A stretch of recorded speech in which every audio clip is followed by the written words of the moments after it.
आज के इस वीडियो में हम सीखेंगे पिवोट टेबल। इंसर्ट रिबन के अंदर हमें सबसे पहला ऑप्शन पिवोट टेबल का मिलता है। पिवोट टेबल के थ्रू आप बड़े से बड़े डेटा को अपने अकॉर्डिंग कस्टमाइज़ करके देख सकते हो। फिलहाल मैंने यहाँ पर एक छोटा डेटा लिया है और पिवोट टेबल समझाने से पहले हम डेटा को समझ लेते हैं।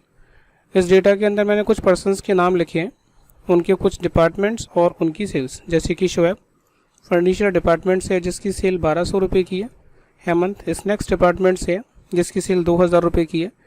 इसी तरह से मैंने आगे कुछ लोगों के नाम, उनके डिपार्टमेंट्स और उनकी सेल लिखी हुई है। पिवोट टेबल शुरू करने से पहले हमें ये ध्यान रखना है कि जो भी हमारा डेटा है उसमें से किसी भी एक सेल का सिलेक्शन करना है। अगर आप सिलेक्शन बाहर करेंगे तो थोड़ी प्रॉब्लम आएगी। जैसे मैं पिवोट टेबल पर क्लिक करता हूँ तो यहाँ मुझे टेबल रेंज सिलेक्शन में लेने के लिए बोल रहा है, लेकिन अगर मैं टेबल के अंदर कहीं भी क्लिक करके पिवोट टेबल पर क्लिक करता हूँ तो ऑटोमेटिकली टेबल रेंज इसने सिलेक्शन में ले ली है। अगर आपका कोई एक्सटर्नल डेटा है तो इस ऑप्शन को यूज़ कर सकते हैं। फिलहाल मैं लोकल डेटा यूज़ कर रहा हूँ तो मैं इसी ऑप्शन पर क्लिक करूँगा। उसके बाद यहाँ मुझे ऑप्शन मिलता है न्यू वर्कशीट के लिए, यानी कि आप पिवोट टेबल एक अलग से वर्कशीट में चाहते हैं या ऐसी वर्कशीट में चाहते हैं। फिलहाल मैं इसी वर्कशीट में चाहता हूँ तो मैं क्लिक करूँगा एग्जिस्टिंग वर्कशीट। लोकेशन में जाके मैं अपनी लोकेशन बताऊँगा कि मुझे यहाँ वर्कशीट चाहिए और क्लिक करने पर पिवोट टेबल नहीं आएगी। पिवोट टेबल से रिलेटेड हमें ऑप्शन मिलेंगे। जितनी भी हमने यहाँ हेडिंग्स डाली हैं जैसे पर्सन, डिपार्टमेंट, सेल्स, वो सारी हेडिंग्स मुझे यहाँ शो हो रही हैं। देखिए पर्सन, डिपार्टमेंट, सेल्स। अब मैं अगर पर्सन पे क्लिक करता हूँ तो मुझे यहाँ केवल नंबर ऑफ़ पर्सनस की लिस्ट दिखाएगा। अगर मैं डिपार्टमेंट पे क्लिक करता हूँ तो मुझे टोटल नंबर ऑफ़ डिपार्टमेंट्स दिखाएगा। अगर मैं सेल्स पे क्लिक करूँगा तो मुझे टोटल सेल्स दिखाएगा। अब अगर मैं चाहता हूँ पर्सन वाइज मुझे सेल्स दिखाए तो देखिए पर्सन वाइज ये सेल्स दिखा रहा है। अगर मैं चाहता हूँ डिपार्टमेंट वाइज सेल्स दिखाए तो डिपार्टमेंट वाइज मुझे ये सेल दिखा रहा है।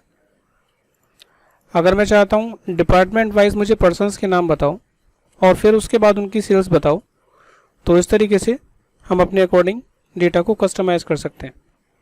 अब अगर हम यहाँ भी कुछ चेंजेस कर सकते हैं, जैसे कि मैं चाहता हूँ कि ये जो पर्सन्स का नाम है वो मुझे कॉलम्स में दिखाई दे, तो मैं इसको कॉलम्स में ले लेता हूँ। तो देखिए अब ये कॉलम्स में दिखा रहा है।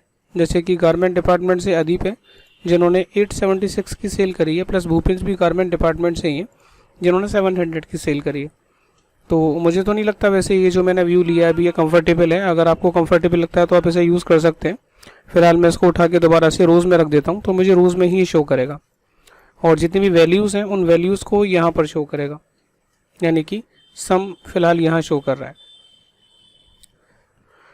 तो इस तरीके से हम पिवोट टेबल यूज़ कर सकते हैं। पिवोट टेबल के साथ ही हमें एक ऑप्शन और यहाँ मिलता है रिकमेंडेड पिवोट टेबल। फिलहाल हम इसको डिलीट कर देते हैं। दोनों कॉलम्स का सिलेक्शन करके मैंने डिलीट ऑप्शन यूज़ किया। रिकमेंडेड पिवोट टेबल का मतलब क्या है, जैसे कि डेटा मेरा भी छोटा है, आपने आसानी से इसको समझ लिया, लेकिन अगर डेटा बड़ा हो, आपको खुद नहीं समझ में आ रहा कि भाई किस तरीके से डेटा को हम पिवोट टेबल के थ्रू कस्टमाइज़ करके देख सकते हैं, तो रिकमेंडेड का मतलब एक्सेल आपको सजेस्ट करेगा कि आप इस डेटा को किस किस तरीके से ईजिली देख सकते हो। तो मैं अगर यहाँ क्लिक करूँ तो देखिए मुझे ये 2 सजेशन दे रहा है।